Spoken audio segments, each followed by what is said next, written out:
नमस्कार। हिंदी की कक्षा में आप सभी का स्वागत है। प्यारे बच्चों, आज हम कुंवर नारायण जी द्वारा रचित कविता के बारे में जानेंगे। कविता शुरू करने से पहले कवि का संक्षिप्त परिचय जान लेते हैं। कुंवर नारायण आधुनिक हिंदी साहित्य के प्रसिद्ध कवि हैं। इनका जन्म 1927 को फैजाबाद, उत्तर प्रदेश में हुआ था। इनकी प्रारंभिक शिक्षा घर पर ही हुई थी। उच्च स्तरीय शिक्षा इन्होंने लखनऊ विश्वविद्यालय से पूरी की। कुंवर नारायण ने सन 1950 के आसपास काव्य लेखन की शुरुआत की। इन्हें अनेक पुरस्कारों से नवाजा गया है, जैसे कबीर सम्मान, व्यास सम्मान, लोहिया सम्मान, साहित्य अकादमी पुरस्कार, ज्ञानपीठ पुरस्कार आदि। प्यारे बच्चों, ये तीसरे शतक के प्रमुख कवि हैं। इनकी रचनाएं इस प्रकार हैं: चक्रव्यूह, परिवेश, हम तुम, अपने सामने, कोई दूसरा नहीं, इन दिनों, आत्मजयी, आकारों के आसपास, आज और आज से पहले, मेरे साक्षात्कार इत्यादि। कुंवर नारायण जी नगरीय संवेदना के कवि हैं। भाषा और विषय की विविधता इनकी कविताओं के विशेष गुण माने जाते हैं। इनमें यथार्थ का खुरदरापन भी मिलता है और उसका सहज सौंदर्य भी। सीधी घोषणाएं और फैसले इनकी कविताओं में नहीं मिलते, क्योंकि जीवन को मुकम्मल तौर पर समझने वाला एक खुलापन इनके कवि स्वभाव की मूल विशेषता है। आइए अब अपनी कविता शुरू करते हैं। प्यारे बच्चों, आज की हमारी कविता है कविता के बहाने। कविता एक उड़ान है चिड़िया के बहाने।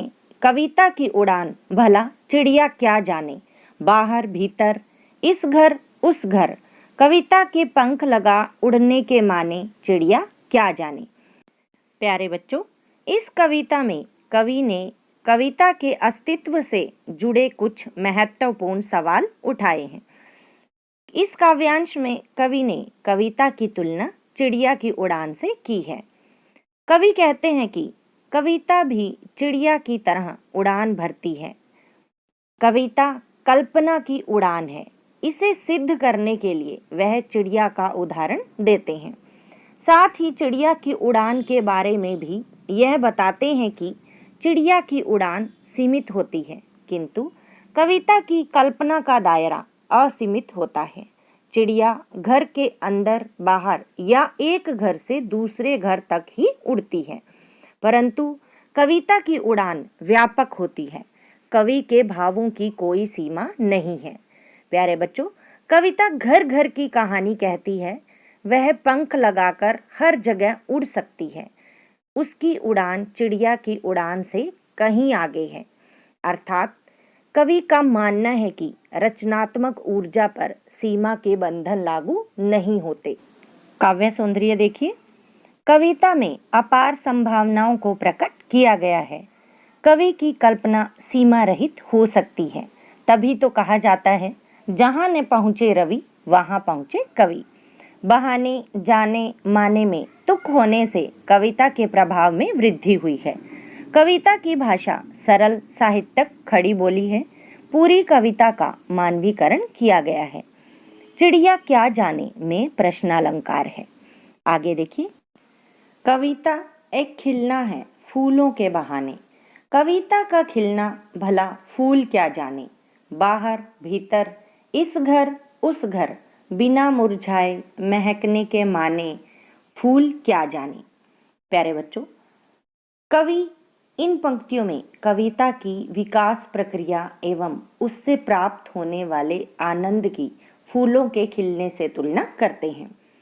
कवि कहते हैं कि कविता का खिलना फूलों के खिलने की तरह ही है, लेकिन कविता के खिलने और फूलों के खिलने में एक सूक्ष्म अंतर है। फूल कुछ समय के लिए खिलते हैं, खुशबू फैलाते हैं, फिर मुरझा जाते हैं। उनकी परिणति निश्चित होती है, अर्थात यूं कहें कि उनकी एक निश्चित अवधि एवं नियति होती है, जबकि कविता एक बार विकसित होकर जीवन पाकर अमर और अमिट हो जाती है। इसी वजह से कवि कहते हैं कि कविता के खिलने का मर्म फूल भी नहीं जान सकता। कवि यहाँ पर स्पष्ट करना चाहते हैं कि फूल जिनके खिलने में आनंद है, उत्साह है, जिनमें कोमलता और आकर्षण भी है, वे भी कविता की समानता नहीं कर सकते, समता नहीं कर सकते, क्योंकि कविता अनंत जीवन एवं आनंद से युक्त होती है। वह फूलों की भांति एक बार खिलकर मुरझाती नहीं है, अपितु सदैव नए अर्थ ग्रहण कर विकासशील एवं जीवित बनी रहती है। काव्य सौंदर्य देखिए, कविता व फूल की तुलना मनोरम है। बहाने जाने माने में तुक होने से कविता के प्रभाव में वृद्धि हुई है। कविता की भाषा सरल साहित्यिक खड़ी बोली है।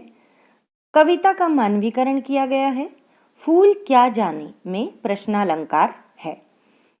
आगे देखिए, कविता एक खेल है बच्चों के बहाने, बाहर भीतर, यह घर वह घर, सब घर एक कर देने के माने बच्चा ही जाने।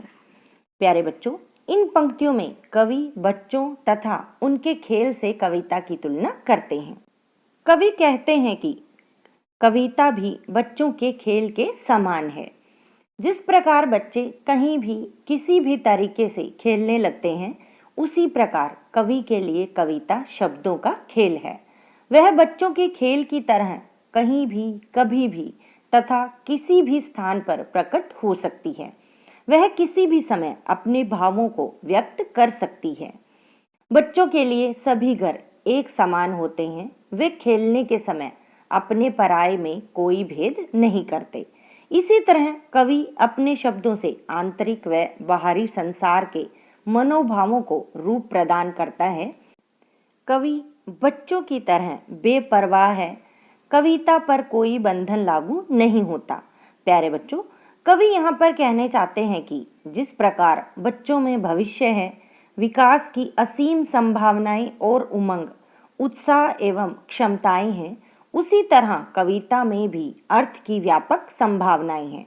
उसमें भी रचनात्मक ऊर्जा होती है। आगे देखिए, कविता की रचनात्मक व्यापकता को इन पंक्तियों में प्रकट किया गया है, जो किसी भी सीमा में बंधकर नहीं रहती। प्यारे बच्चों, कविता और बच्चों के खेल की तुलना के माध्यम से बच्चों के मनोभाव एवं कविता के भाव में समानता प्रकट हुई है। कविता की भाषा सरल साहित्यिक खड़ी बोली है। कविता का मानवीकरण किया गया है। आइए अब कविता का प्रतिपाद्य जान लेते हैं। कविता के बहाने कविता कुंवर नारायण के इन दिनों काव्य संग्रह से ली गई है। कवि आज के समय में कविता के वजूद को लेकर आशंकित है। उसे संदेह है कि यांत्रिकता के दबाव में कविता का अस्तित्व खत्म न हो जाए। ऐसे में कविता की अपार संभावनाओं को टटोलने का एक अवसर देती है। कविता के बहाने एक यात्रा है जो चिड़िया फूल से लेकर बच्चे तक जाती है।